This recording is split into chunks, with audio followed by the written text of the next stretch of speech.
नहीं। तो हाँ, तो हम बात कर रहे थे, जैसे हम लोग कल दो एस्पेक्ट पे बात किए थे कि कैसे भारत को ग्लोबल आइडेंटिटी दिलाए विवेकानंद ने, जो भूल गया था, विस्मृत हो चुका था। भारत दुनिया के नजरों में एक गुलाम राष्ट्र बन करके रह गया था एक समय, इस्लामिक आक्रांताओं के वजह से, बाद में ईसाइयों के या ब्रिटिशर्स के वजह से। उस दौरे हालात में विवेकानंद ने भारत को या इंडिया की ग्लोबल आइडेंटिटी दिलाई थी। कैसे? शिकागो धर्म सम्मेलन से। तो 1893 के शिकागो धर्म सम्मेलन भारत को न सिर्फ ग्लोबल आइडेंटिटी दिलाया, बल्कि भारतीय संस्कृति का महिमा मंडन गौरव गान करने का दोबारा अवसर मिला। और रियल में अगर बौद्धिक पुनर्जागरण कहा जाए तो विवेकानंद के द्वारा ही भारत में लाया गया था। और हमने ये भी बोला था कि महात्मा गांधी के लिए जो बना बनाया पिच तैयार किया गया था वो विवेकानंद के द्वारा ही किया गया था। अगर वो वैचारिक पृष्ठभूमि तैयार नहीं किए होते, लोगों की क्लोज मानसिकता को खोले नहीं होते, लोगों के ज्ञान चक्षु को खोले नहीं होते, जो समाज एक क्लोज सोसाइटी बन करके रह गया था कि हम बड़े जात के हैं, तुम छोटे जात को हो, तुम मुझे मत छुओ, हम तुमसे नहीं छुआएंगे, हम अमीर हैं, तुम गरीब हो। ये जो समाज में एक भेद आ गया था, जो पहले नहीं था लेकिन पिछले 200 सालों में बढ़ गया था ब्रिटिशर्स के काल में। इस्लामिक रूल में भी इतना नहीं था, थोड़ा बहुत था। ये तो शुरू हो गया था फ्यूडल पीरियड से ही, लेकिन इतना नहीं था जो अंग्रेजों के समय में आते आते पराकाष्ठा पे पहुंच गया था। तो लोगों के एक दिमाग को खोला कि भैया तुमको अगर इससे लड़ना है या इसकी तरह बनना है, जैसा तुम अंग्रेज को देख करके कहते हो कि महान है, इसका सूरज कभी नहीं अस्त होता है, इससे डरते हो, तो तुमसे भी कभी लोग डरते थे, तुमको भी कभी लोग महान समझते थे। क्यों समझते थे? क्योंकि तुम्हारा वैचारिक जो अप्रोच था या जो तुम्हारा विचार था, जो दर्शन था, जो तुम सोचते थे, जो तुम करते थे, वो एक्स्ट्रा होता था, अलग होता था, यूनिक होता था। लेकिन तुम इसको विस्मृत कर दिए। क्यों कर दिए? क्योंकि तुमको करवा दिया गया। दूसरी ओर तुम अपने आप को असुरक्षित महसूस करने लगे और अपनी आइडेंटिटी को बनाए रखने के लिए हमें मत छुओ, हमें मत, हमारा ये है तो हम इस जाति के हैं, हम अमीर हैं, तुम गरीब हो, हम पढ़े लिखे हैं, तुम अनपढ़ हो। इस तरह का जो फीलिंग आकर के समाज में जो एक अलगाव आ गया था, समाज टूटा फूटा हो गया था। हर जाति अपने के लिए लेकर के असुरक्षित था, हर धर्म अपने को लेकर के असुरक्षित महसूस कर रहा था। इस ऐसी स्थिति में विखंडित भारत को बौद्धिक या वैचारिक स्तर पर जोड़ने का काम किया था विवेकानंद ने। और ये ऐसे ही नहीं जोड़े थे, उनके पास वो सोर्स था। वो सोर्स क्या था? वैदिक ज्ञान। उन्होंने वैदिक ज्ञान को आत्मसात किया, वेद को पढ़ा, पुराणों को पढ़ा, उपनिषदों को पढ़ा। तब उनको रियलाइज हुआ कि भारत क्या है। भारत के किसी भी रिलीजियस टेक्स्ट या कोई भी धार्मिक रिचुअल टेक्स्ट में कहीं भी जिस तरह का समाज चल रहा है इसका उल्लेख नहीं है। ये हम लोगों ने बिगाड़ा है, लोगों ने बिगड़वाया है। तो लोगों का आंखों को खोला था विवेकानंद ने। ठीक है, अब हम लोग देखें कि विवेकानंद शिकागो के धर्म सम्मेलन से ग्लोबल आइडेंटिटी भारत को दिला दिया।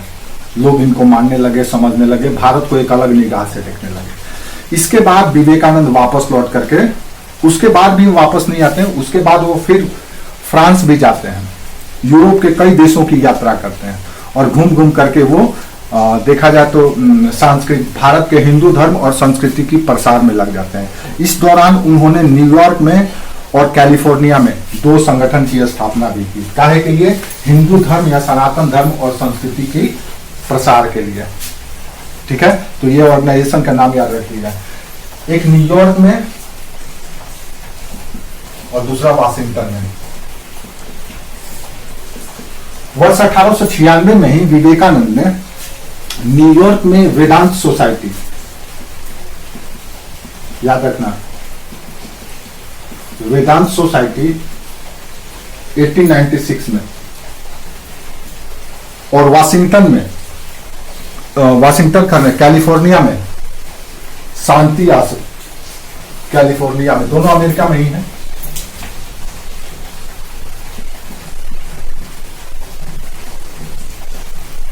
शांति आश्रम की स्थापना की थी। काहे के लिए? तो सनातन धर्म और संस्कृति, इसके ज्ञान विज्ञान के प्रसार करने के लिए। उस समय अब कोई अंग्रेज, ये दोनों 1896 का ही है, जब वहां पे थे, यूरोप और अमेरिका का भ्रमण कर रहे थे उसी दौरान। ठीक है। सनातन धर्म और संस्कृति।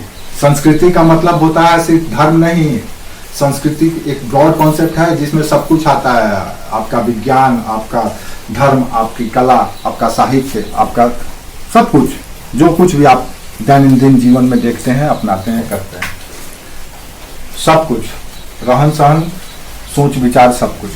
ठीक है।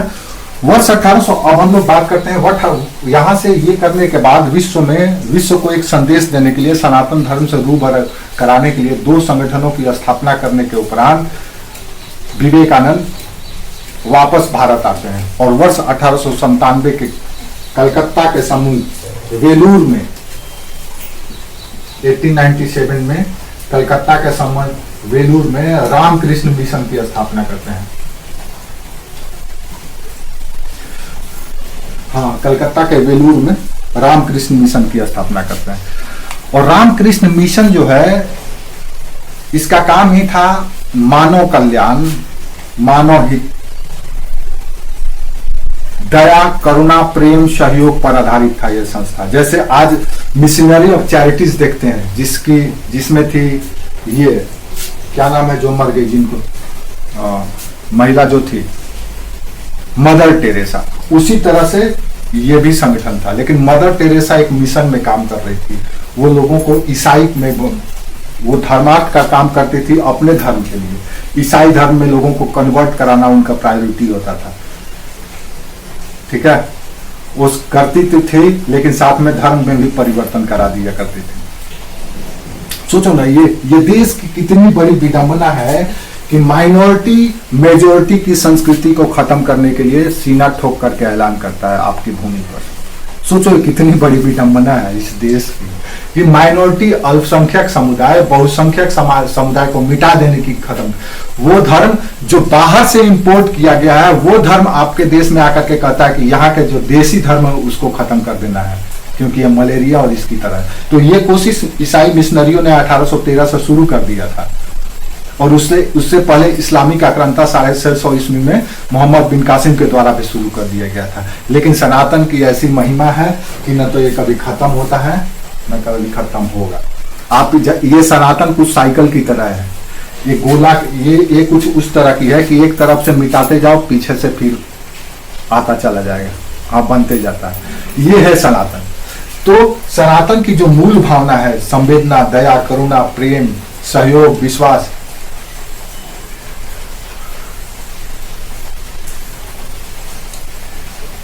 क्यों कैसे मिटाओगे भाई? जितना ज्यादा इंटेलेक्चुअल बनोगे तुम, चाहे आप किसी भी धर्म की हो, जितना ज्यादा इंटेलेक्चुअल, जितना ही गहराई से आप किसी धर्म को समझोगे, फाइनली वो धर्म सनातन ही होगा। उस सनातन के ही खाई में गिरते चले जाओगे। आप किसी भी क्षेत्र में दर्शन तलाशो, उसको खोजो, उसका सोर्स क्या है, तब मिल जाएगा तुमको वेद, उपनिषद, पुराण। दुनिया के जितने भी बड़े बड़े बौद्धिक क्रांतिकारी हुए, जो अपने आप को बौद्धिक क्रांतिकारी करते हैं, जिन्होंने दुनिया का सोच को बदला, उनका मूल क्या है? तो उनका मूल है सनातन। सनातन is a scientific religion, pure scientific religion. इतना जब आप इसको अपनाते हो, करते हो, प्रैक्टिस में लाते हो, तब आपको एहसास होता है। अन्यथा लोग आजकल धर्म को प्रोडक्ट की तरह देखते हैं कि किससे हमको तुरंत फायदा होता है, किसमें हमको ज्यादा खर्च नहीं करना पड़े, किसमें हमको ज्यादा मेहनत नहीं करना पड़े।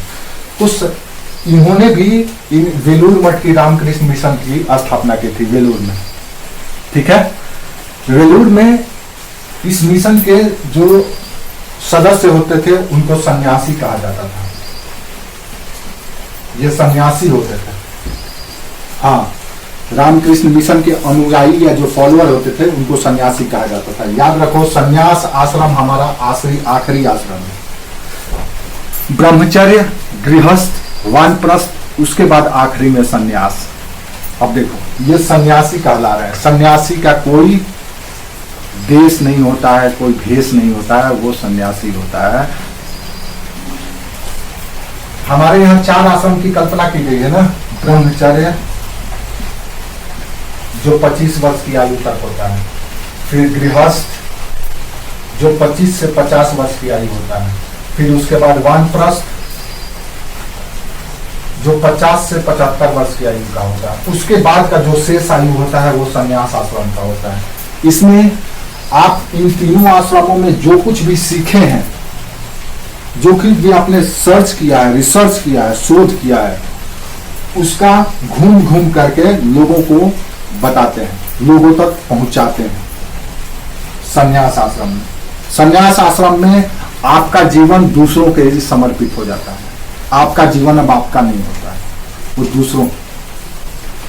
ब्रह्मचर्य, गृहस्थ, वानप्रस्थ और आखिरी आश्रम है संन्यास। चौथा आश्रम है 50 प्लस के बाद। इसीलिए रामकृष्ण मिशन के जो भी अनुयायी होते थे, फॉलोअर होते थे, वो सन्यासी कहलाते थे। रामकृष्ण मिशन का काम क्या था? मानव कल्याण। इसके लिए क्या करती थी वो? गरीबों को भोजन कराना, उनको रहने की व्यवस्था करना, चिकित्सा की व्यवस्था करना, शिक्षा प्रोवाइड करना, ये सब कुछ ये करती थी संगठन। ठीक है। दूसरा, इसका एक और मुख्यालय कल रामकृष्ण मिशन का जो वेलूर में खोला गया था, रामकृष्ण मिशन, यहीं पर एक वेलूर मठ भी है। सन्यासियों के रहने के लिए वेलूर मठ कलकत्ता में ही बनाया गया था। इसी तरह से एक और इसका ब्रांच खोला गया था उत्तराखंड के अल्मोड़ा में। अल्मोड़ा जिला है उत्तराखंड के। मायावती एक जगह का नाम है, शहर का नाम है। उसी शहर में दूसरा इसका ब्रांच खोला गया था। हाँ, उत्तराखंड में, नॉट उत्तर प्रदेश, अल्मोड़ा जिला।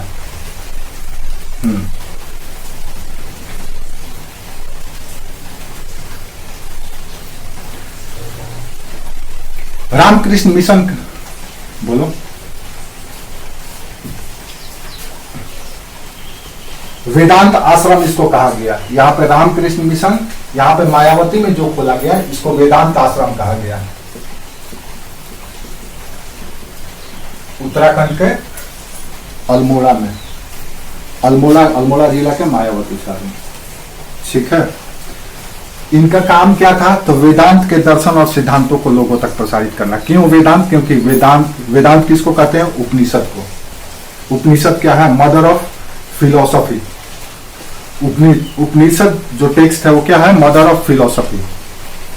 भारतीय दर्शन की माता है, वहीं से दर्शन निकलता है। आत्मा क्या है, जीव क्या है, जगत क्या है, माया क्या है, मोक्ष क्या है, ये सब कुछ अगर जानना है, यानी कि जीवन की वास्तविकता को समझना है। जिस भ्रम में आप फैले हुए हैं कि एसी चाहिए, कार चाहिए, बंगला चाहिए, जमीन चाहिए, ये सब से अगर बाहर निकलना है तो आपको फिलॉसफी जानना पड़ेगा। और वो फिलॉसफी है उपनिषद। और उपनिषद कहाँ से पैदा हुआ है? वेद से। वेद का जो क्रक्स है, गूढ़ दर्शन या गूढ़ बातें जो हम और आप नहीं समझ सकते हैं, उसको समराइज करके कहीं संकलित किया गया है, उसी को कहा जाता है उपनिषद। Is that clear? हाँ।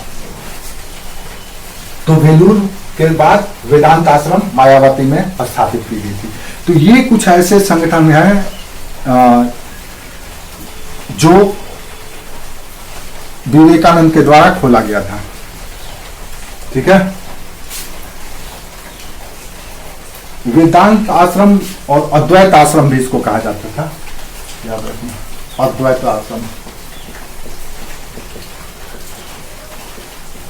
अद्वैत आश्रम या वेदांत आश्रम। ठीक है ना। इसी तरह से और भी संगठन एक ये था विवेकानंद का, तमिलनाडु के, हाँ, अद्वैत आश्रम। इसी तरह से 1899 में तमिलनाडु में कन्याकुमारी के पास विवेकानंद मठ की स्थापना की गई थी। ये ऑर्गेनाइजेशन का नाम इसलिए हम बता रहे हैं क्योंकि जैसे ये जो जगह जगह जो संगठन बनाए गए हैं, ऐसे समझ लो, जहां भी भारत के जहां भी संगठन बनाए गए, क्यों बनाए गए? विवेकानंद ने क्यों संगठन स्थापित किया, क्यों आश्रम खोला जगह जगह? अब एक है, जैसे देखो, एक इन्होंने बिल्कुल एक पूरब में खोल दिए, एक पूरब में खोल दिए, एक उत्तर में खोल दिए, हाँ। अब एक कन्याकुमारी में खोल दिए, अब कन्याकुमारी में भी रामकृष्ण मिशन का एक ब्रांच खोल दिया गया। तमिलनाडु में कन्याकुमारी शहर है, कन्याकुमारी जानती नहीं हो, भारत का दक्षिणतम बिंदु, मुख्य स्थल का दक्षिणतम बिंदु है, ठीक है। वैसे भारत का सबसे दक्षिणतम बिंदु क्या है? इंदिरा पॉइंट, जो मिनी ग्रेट मिनी कॉम में है, मिनी का है, अंडमान निकोबार के सबसे दक्षिणतम पॉइंट में है वो, ग्रेट अंडमान जिसको कहा जाता है, यहाँ पे है। तो हाँ, वो हम ज्योग्राफी पढ़ेंगे तो बात करेंगे। तो कन्याकुमारी में तो ये 3 दिशा में इन्होंने खोल दिया। तीनों दिशा के माध्यम से क्या करना है? वेदांत दर्शन का पूरे भारत में प्रसार करना है। यानी भारत की जो वास्तविक दर्शन है, भारत का जो सांस्कृतिक दर्शन है, भारतीय पहले आज से हजारों साल पहले जैसे सोचते थे, जैसे करते थे, जिसकी वजह से वो दुनिया में महान कहलाते थे, उन विचारों को जन जन तक पहुंचाना है। इसीलिए इन्होंने इस संगठन की स्थापना की थी, ठीक है। तो विवेकानंद मठ एक कन्याकुमारी में भी खुला था। यहां से ये सब करने के बाद वर्ष 1900 में 1899 में वो वापस अमेरिका चले गए थे। अमेरिका में 2 संगठन था, उन संगठनों का संचालन करने के लिए और वेदांत दर्शन का प्रसार करने के लिए वापस चले गए थे। फिर वो 1900 में, वर्ष 1900 में पेरिस में दूसरा धर्म सम्मेलन का आयोजन हुआ था। ये सब पॉइंट इसलिए हम बोल रहे हैं क्योंकि ये पीटी में आपसे पूछा जा सकता है। तो पेरिस में दूसरा विश्व धर्म सम्मेलन का आयोजन किया गया था, उसमें भी विवेकानंद पार्टिसिपेट किए थे। और यहीं पर उन्हें इंडियन मॉन्क के नाम से जाना गया है। इंडियन मॉन्क, मॉन्क का मतलब होता है, मॉन्क किसको कहते हैं? सन्यासी को, भिक्षुक को। इंडियन मॉन्क के नाम से कहा, सब में ये किया गया। विवेकानंद को गरीबों के सेवक के रूप में भी जाना जाता था, क्योंकि वो कल पेरिस में दूसरा विश्व धर्म सम्मेलन का आयोजित हुआ था। पहला विश्व धर्म सम्मेलन शिकागो में, दूसरा विश्व धर्म सम्मेलन पेरिस में, फ्रांस का। उसमें भी वो पार्टिसिपेट किए थे।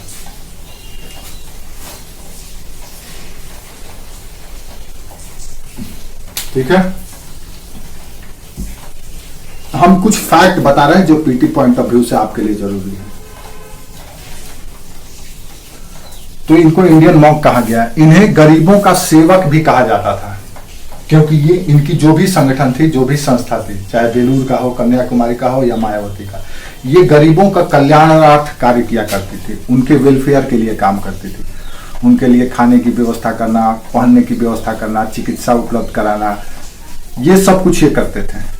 जैसे आज बड़ी बड़े ट्रस्ट करते हैं, चंदा उगाही करते हैं, कुछ खर्च करते हैं, बाकी अपने खा लेते हैं, ये ऐसा नहीं करते थे। यही सब वो संगठन है जिसके वजह से सनातन संस्कृति बचा रहा। जैसे विवेकानंद, दयानंद सरस्वती, ये जो समाज सुधारक, सामाजिक धार्मिक सुधारक हुए, चाहे राजा राम मोहन, ये कहीं ना कहीं भारतीयों को बर्बाद होने से बचाया। इन्होंने भारतीय समाज और संस्कृति में जो बुराइयां चली आई थी, उनको मिटा करके, खत्म करके लोगों को प्योर बनाया। अन्यथा हाँ, धर्म और संस्कृति को बचाया, अन्यथा सब कुछ खत्म हो गया था। आज इन्हीं संगठनों को दोबारा राष्ट्र लेवल पर पुनर्जीवित किया जा रहा है। एक तरह से कहा जाए तो भारत की जो वर्तमान सरकार है, इस चीज को भांप ली है, समझ ली है, यही काम करती है आरएसएस। ये जो संगठन क्षेत्रीय स्तर पर वही सिमट करके रह गई थी, इसको दोबारा पुनर्जीवित किया हेडगेवार ने, बलराम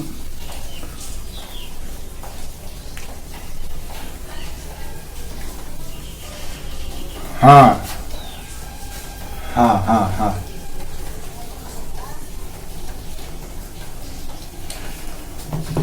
हाँ हाँ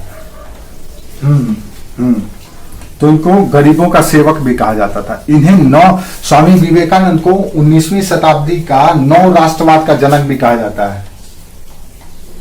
ये सब टाइटल है इनका, याद रखना, पूछ सकता है आपसे। इसीलिए नव राष्ट्रवाद का जनक, जैसे राष्ट्रवाद का जनक राजा राम मोहन राय को माना जाता है, ये नव राष्ट्रवाद के जनक है,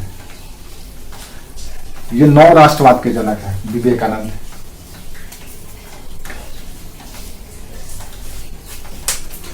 स्वामी विवेकानंद को सुभाष चंद्र बोस गरीबों का सेवक, हाँ, स्वामी विवेकानंद को सुभाष चंद्र बोस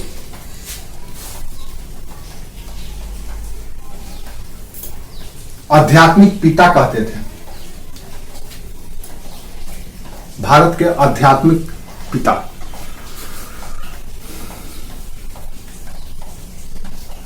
रविंद्रनाथ टैगोर कहा करते थे विवेकानंद के व्यक्तित्व पर कि अगर भारत को समझना है तो उन्हें स्वामी विवेकानंद को समझना पड़ेगा। अगर भारत को समझना है कि भारत क्या है तो आपको स्वामी विवेकानंद को समझना होगा, क्योंकि स्वामी विवेकानंद पूरी तरह से वेद के आवरण, वेद और उपनिषदों के आवरण से मढ़े गए थे। इसलिए अगर आपको भारत को समझना है तो स्वामी विवेकानंद को समझना होगा। ये स्टेटमेंट है रविंद्रनाथ टैगोर का। इसी तरह से एक और अंग्रेज थे वैलेंटाइन सिरोल। जैसे हम वैलेंटाइन सिरोल का इससे पहले भी नेशनल मूवमेंट में बताए कि बीजी तिलक को भारत के अशांति का जनक कहा करते थे। इसी तरह से वैलेंटाइन सिरोल जो थे वो स्वामी विवेकानंद को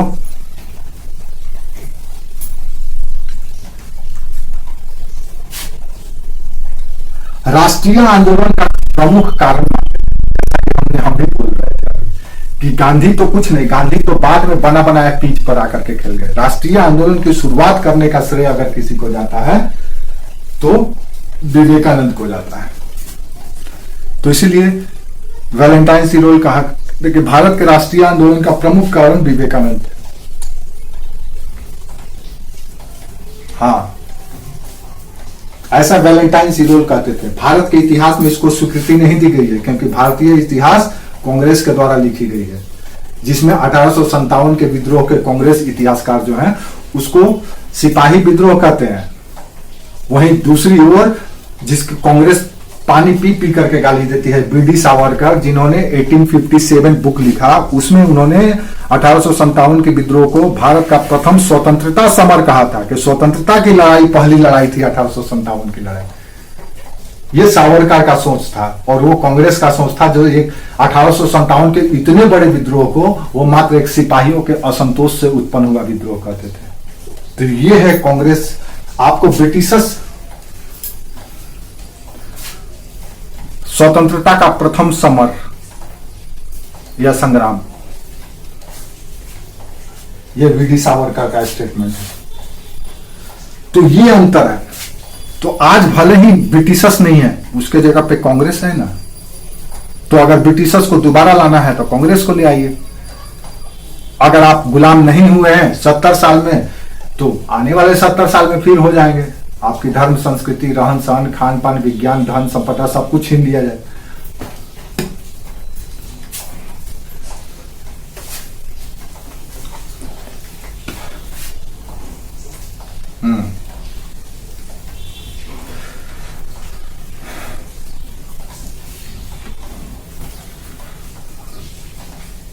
विवेकानंद का एक स्टेटमेंट था, विवेकानंद का एक स्टेटमेंट है जो बहुत पॉपुलर है, और भी बहुत सारा स्टेटमेंट है, किसी दिन हम आपको भेज देंगे, उस पर चर्चा करने जाएंगे। तब विवेकानंद को पढ़ाने के लिए कम से कम 1 हफ्ता चाहिए, तब विवेकानंद आप समझ पाएंगे।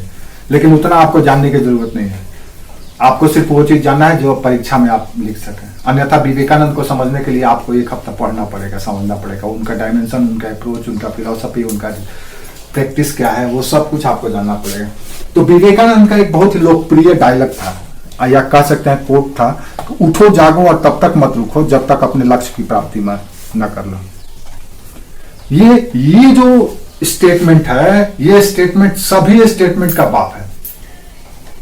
अगर किसी व्यक्ति को जिंदगी में कोई भी सफलता हासिल करना है, या उन्होंने सफलता एक मुकाम हासिल करने की ठान ली है, तो ये स्टेटमेंट अपने सीने में चिपका ले। बाकी कोई भी कोट या कोई भी मोटिवेशन की जरूरत नहीं है उसे। बाजार में बहुत सारे मोटिवेशनल स्पीकर घूम रहे हैं, दिखाते हैं, ये सब कुछ जरूरत नहीं है। सिर्फ ये एक लाइन चिपका लो अपने ध्यान में कि उठो जागो तब तक मत रुको जब तक अपने लक्ष्य को हासिल न कर लो।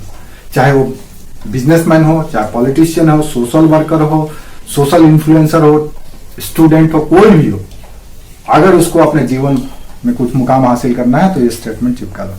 तो ये कुछ बुनियादी बातें थी। वर्ष 1902 में विवेकानंद की मौत हो जाती है मस्तिष्क के नस फटने से, यानी ब्रेन हैमरेज होने से, 4 जुलाई को। बीमारी नहीं था, अधिक सोचते थे, सोचने वाले व्यक्ति थे ना, हाइपरटेंशन, ब्रेन हैमरेज हुआ उनको। ईश्वर देखो, ईश्वर जो तीक्ष्ण बुद्धि के लोग होते हैं ना, जो एक्स्ट्रा ऑर्डिनरी होते हैं, उनको ईश्वर अपने पास जल्दी बुला लेती है। आधा ज्ञान जितना हो सकता है, ये ईश्वर का ही प्रदत्त था, ईश्वर का ही संतास था, या ईश्वर ही चाहती थी कि भारत पूरी तरह से खत्म ना हो, क्योंकि ये तो वो भूमि है जहां पे ईश्वर भी आकर के प्रकट हुए हैं, अवतरित हुए हैं। साक्षात ईश्वर यहाँ पे राम, नारायण, कृष्ण, जिसकी कामना करो। 10 अवतार, 10 प्रमुख अवतार तो यहीं पे हुए हैं। वैसे तो विष्णु के और भी अवतार हैं, लेकिन 10 प्रमुख जो मेजर अवतार है वो यहीं पे हुए हैं। तो ये तो देवों की भूमि है। तो देव अपने माध्यम से, विवेकानंद के माध्यम से जितना संदेश पहुंचवाना था जनमानस तक पहुंचवाए, उसके बाद वापस लेकर के चले गए। ठीक है, तो ये कुछ बेसिक इंफॉर्मेशन था जिसको आपको जानना चाहिए। अब आइए चलते हैं हम लोग इनका फिलोसॉफिकल एस्पेक्ट पर, जो देश को बताना चाहते थे, देशवासियों को बताना चाहते थे। वो देशवासी जो अपने आप को दबे कुचले हारे हुए महसूस करते थे, हर तरफ उनको अंधकार दिखता था, दिख रहा था। 600 साल इस्लामिक शासन, 100 साल ईसाइयों का शासन, इनकी जो भी उपलब्धि थी, जो भी ज्ञान था, विज्ञान था, खोज था, सब के सब तहस नहस कर दिया गया।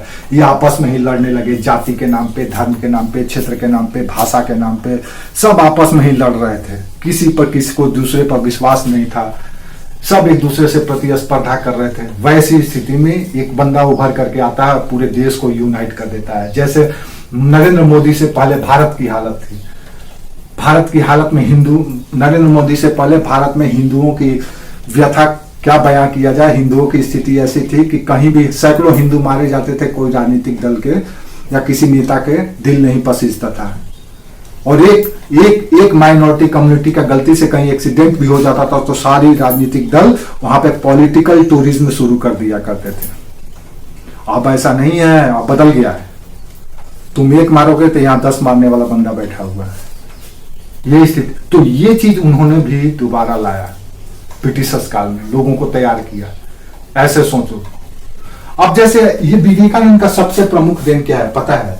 विवेकानंद का सबसे प्रमुख देन हम समझते हैं, आपके अंदर जो सोया हुआ शक्ति था, जो क्षमता था, जो गौरव था, ऐतिहासिक गौरव आपके पूर्वजों के पास, जो उसको उन्होंने दोबारा जागृत करा दिया कि तुम ये थे। जैसे आज भी हम लोग क्या करते हैं, आज भी हम कहीं पचड़े में, लफड़े में पड़ते हैं, या कहीं हमारे सामने कोई चुनौती आता है तो हम कैसे सीना टाइट करके कहते हैं, तुम हमको ऐसा वैसा समझे हो क्या, हम इस खानदान के हैं, हम इस पीढ़ी के हैं, हम इस परिवार के हैं, हम इस क्षेत्र के हैं, नहीं कहते हैं।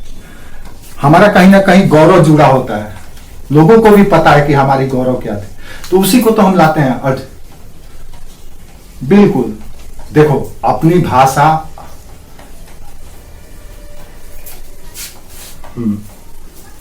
तो विवेकानंद का सबसे बड़ा जो देन था वो यही था कि आपके अंदर का सोए हुए गौरव गान को दोबारा जागृत किया था। विवेकानंद का सबसे अहम देन था। ठीक है, तो क्या क्या सोचते थे विवेकानंद भारत के लोगों के बारे में, भारत के बारे में, एक एक करके देखते हैं। विवेकानंद के विचारों को समझना है तो इसके कुछ एस्पेक्ट है। जब सबसे पहला एस्पेक्ट है राष्ट्रवाद। आज भी भारत में जो सरकार चल रही है, दुनिया की एकमात्र ऐसी सरकार है जो नेशनलिज्म के नाम पे या राष्ट्रवाद के नाम पे इतने लंबे समय तक शासन की। इसके समय और भी सरकारें, दुनिया में और भी सरकारें आई थी राष्ट्रवाद के नाम पे, जैसे कि अमेरिका में जो डोनाल्ड ट्रंप की सरकार बनी थी वो राष्ट्रवाद के आह्वान पर ही बनी थी। हाँ, लेकिन वो 5 साल में ही खत्म हो गई। लेकिन ये राष्ट्रवाद अब चलने वाला है भारत में। तो राष्ट्रवाद पर क्या विचार था? दूसरा, राजनीति पर क्या इनका विचार था? तीसरा, समाज के बारे में क्या सोचते थे? चौथा, युवाओं के बारे में इनका क्या विचार था? अब ये चारों एस्पेक्ट उन्होंने पकड़ा जिसकी वजह से भारत गुलाम था और जिसके वजह से भारत गुलाम बने रहता था और बने रहता। इन दोनों के गैप को मिटाया इन्होंने अपने फिलॉसफी से, अपने आइडियोलॉजी से। इस पे अब हम बात करने वाले हैं। तो हम बात करने वाले हैं विवेकानंद का संपूर्ण दर्शन पे।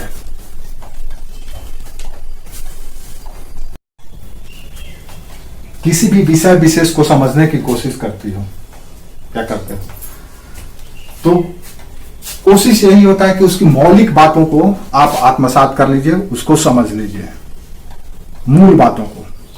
जैसे मान लीजिए आप बहुत सारे लोगों से या किसी दोस्त से कन्वर्सेशन आपका चल रहा है, पता नहीं इधर उधर की वो सारी बातें कर रहा है, लेकिन मुख्य बिंदु जो चाहिए आपको सुनना चाहते हैं वो सुनिए नहीं पा रहे हैं, या आपने सुन लिया, जैसे ही आप वो मुख्य बातें सुन लेते हैं आप उसको उससे अलग हो जाते हैं, या आपका टेंशन खत्म हो जाता है कि चलो हो गया, हम समझ गए। इसी तरह से भारतीय दर्शन या भारतीय सोच को अगर समझना है अभी के संदर्भ में कि भारत को किस दिशा में लेके जाना है, ये बात है 19वीं सदी का, 19th सेंचुरी का। 19th सेंचुरी की बात को हम आज 21वीं सदी में कितना प्रासंगिक है इसकी बात कर रहे हैं। जो 19वीं शताब्दी में विवेकानंद सोच रहे थे, 21वीं शताब्दी में मोदी भी यही सोच रहे हैं, योगी भी यही सोच रहे हैं, और यही चीज को नहीं चाहती है कांग्रेस की लाया जाए, विवेकानंद के विचारों को दोबारा लाया जाए भारत में। क्योंकि विवेकानंद के विचारों को दोबारा ला दिया गया तो बची खुची जो भी अंग्रेजियत है, गुलामी है, वो भी खत्म हो जाएगा। ये नहीं चाहते हैं। और ये जो बंदा है, ये जो वर्ग है 21वीं सदी में जो यहाँ पे रूल कर रहा है, वो चाहता है कि विवेकानंद को दोबारा, तो विवेकानंद का बनाए हुए वस्तु को नए पैकेट में बाजार में लाया गया है मोदी योगी के द्वारा। यही चीज यहाँ पे जो कुछ भी होगा, जो कुछ भी ये लोगों के द्वारा या ये लोगों के द्वारा सोचा जाएगा, किया जाएगा, वही चीज आपसे परीक्षा में पूछा जाएगा। क्योंकि कहीं ना कहीं ये जो सोचेंगे वही समाज करेगा। जो भी सरकारी तंत्र है, सरकारी संस्था है, जो भी प्राइवेट सेक्टर की संस्था है, तंत्र है, वो सब के सब वही करेगी जो ये चाहेंगे। सरकार यही है ना। इसरो क्या खोजेगी? चंद्रयान जाएगा, मंगलयान जाएगा, सूर्य आदित्य विक्रम एल जाएगा कि नहीं, आदित्य एल जाएगा कि नहीं जाएगा, ये कौन डिसाइड करता है? यही लोग तो डिसाइड करते हैं ना। सरकार बदलता है तो सरोकार बदल जाता है। अब नरेंद्र मोदी के दिमाग में विवेकानंद बैठे हुए हैं, योगी के दिमाग में विवेकानंद और तिलक और शिवाजी बैठे हुए हैं, तो सब कुछ वही होगा समाज में। आपसे प्रश्न भी उन्हीं से उसी तरह का पूछा जाएगा, न कि कांग्रेस काल में जो पढ़ाया जाता था हिंदी चीनी भाई भाई नहीं चलेगा। हिंदी चीनी भाई भाई नहीं चलेगा। हाँ, तुम अपनी जगह, हम अपनी जगह, तुम हमको आंख दिखाओगे तो हम तुर्दीदा निकाल देंगे। हम ये सिद्धांत पे अब चलने लगेंगे। ये सिद्धांत कहां से आया इनके द्वारा? ये इनके मन में कहां से आया? इन्होंने विवेकानंद को पढ़ा, इन्होंने विवेकानंद को समझा। ये गांधी को पढ़ करके नहीं आगे बढ़ रहे हैं। गांधी के को पढ़ करके आगे बढ़ेंगे तो दोबारा फिर भारत कई टुकड़े में हो जाएगा। गांधी के को पढ़ करके करेंगे तो लाखों बहुसंख्यक फिर मारे जाएंगे। गांधी को पढ़ करके आगे पढ़ेंगे तो यहाँ के लोग भी बकरी दूहते रह जाएंगे और बुढ़ापा में नौटंकी करेंगे। गांधी नहीं चाहिए देश को, अब गांधी नहीं चाहिए, गांधी नहीं चाहिए, विवेकानंद चाहिए। तो विवेकानंद के विचारों को हमको समझना है। राष्ट्रवाद एक गजब का चीज है, एक नशा है। ये नशा क्या है?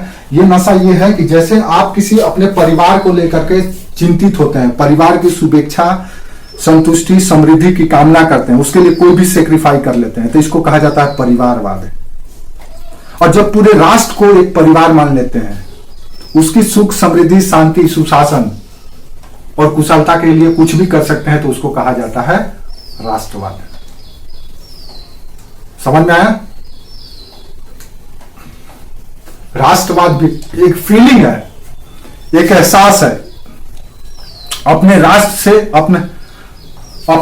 से प्रेम करना, अपने राष्ट्र से प्रेम करना, अपने राष्ट्र के हर एक निर्णयों पर, हर एक ऐतिहासिक भूल और उपलब्धियों पर गौरव करना, भूल पर भी गौरव करना कि भूल हुई थी उसको हम सुधारेंगे।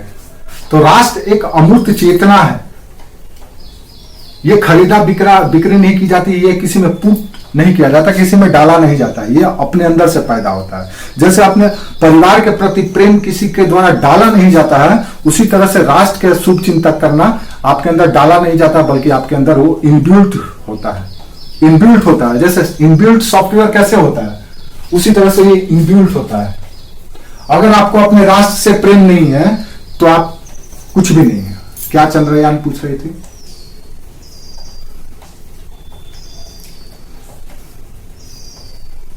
ये भी एक राष्ट्रवाद है, लेकिन कुछ कम्युनिस्ट, ये राष्ट्र प्रेम है। जैसे परिवार में कोई सदस्य आपका आईएएस बन जाए तो आपका पूरा खानदान कॉलर खड़ा करके यहाँ का 2-4 बटन खोल करके घूमने लगता है, 2-4 बटन खोल लेता है। जिस दिन आपके परिवार में कोई व्यक्ति आईएएस बन जाए तो आपके परिवार का सारा तार जहां तक तार गया होगा वो सब के सब अपना कॉलर खड़ा करके 2-4 बटन खोल करके घूमेंगे, उनको गौरव महसूस होता है। तो राष्ट्रवाद भी कुछ यही है, आपके गौरव को बढ़ाता है। और जब गौरव आपके अंदर आता है तो यानी कि पॉजिटिव एनर्जी आपके अंदर आता है, और जब पॉजिटिव एनर्जी आता है देन आप पॉजिटिव स्टेप लेते हैं, पॉजिटिव डिसीजन लेते हैं, पॉजिटिव काम करते हैं, पॉजिटिविटी लाता है।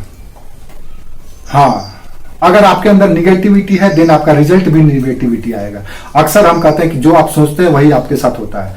जो आप सोचते हैं वो जो ऊर्जा है, वो एनर्जी है, थ्रू फ्रीक्वेंसी या थ्रू क्या कहते हैं वो डिवाइन में जाता है। हाँ, थ्रू वाइब्रेशन वो डिवाइन में जाता है, डिवाइन से रिफ्लेक्ट होकर के वही चीज आता है आपके पास, वही चीज। जैसे आप चाहोगे कि हमको आईएएस बनना, आप तो 24 घंटा आईएएस के बारे में सोच रहे हो, उसी के अनुसार कर्म कर रहे हो, देन आप आईएएस बनते हो, तो रिफ्लेक्ट होता है। तो पॉजिटिविटी दिलाता है राष्ट्रवाद।